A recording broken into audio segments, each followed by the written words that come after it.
In the historic black community Jamestown near Oviedo, there's a small wooden structure with significant history to it. I have Martin Combs here to tell us about it. So, Martin, it's interesting that there's a lifelong resident that wants to turn it into a museum. Tell us about it. She is, and her name is Judith Dolores Smith. Many people probably don't realize that this structure is actually there. It's tucked in a corner off of State Road 426, which is really Aloma Avenue. And, thousands of cars drive by this, very small wooden structure every day. And it's in the community, the historic Black community of Jamestown, just southwest of Oviedo. And why this structure is so important is because in the 1930s, during segregation, it was built not only as a church, but also has a school for young Black children from that community to get an education. And so for several decades during segregation, this little church, this little schoolhouse, educated generations of children. Well, it's in pretty bad shape now. And so what Judith Dolores Smith wants to do is she's established the historic Oviedo Colored Schools Museum. And she wants to turn this old schoolhouse into a museum that would showcase the history of not only the Jamestown area, but also explain how these, young children received an education during segregation.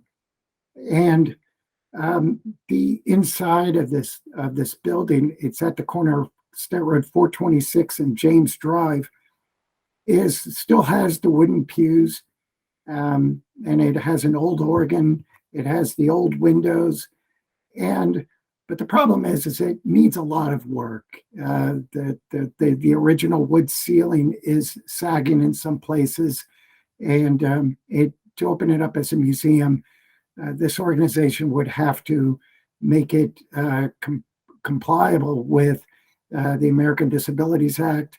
The bathrooms need to be rebuilt. So right now they're trying to raise the money to do that, to do these renovations. Yeah, you mentioned the building needs renovations. What kind of costs are they looking at for those? Now, these renovations, as you could imagine, are going to cost a tremendous amount of money, but they do have a head start. Judith's organization just last year received a $228,000 grant, a historic grant from the Florida's Department of State to put into these renovations.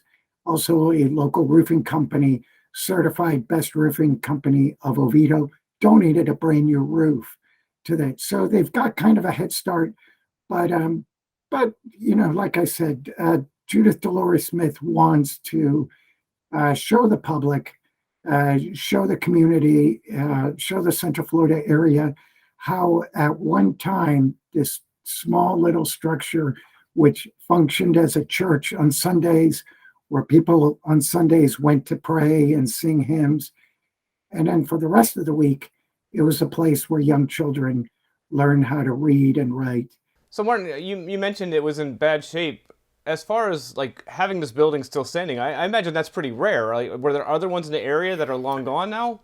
The same schools, no, this is one of the last remaining schools of this area that were around during segregation, that were also used as churches. So that's another reason why it's so important to save this building, according to Judith Dolores Smith, is because this is one of the last remaining structures, one of the last vestiges of this time, of this era.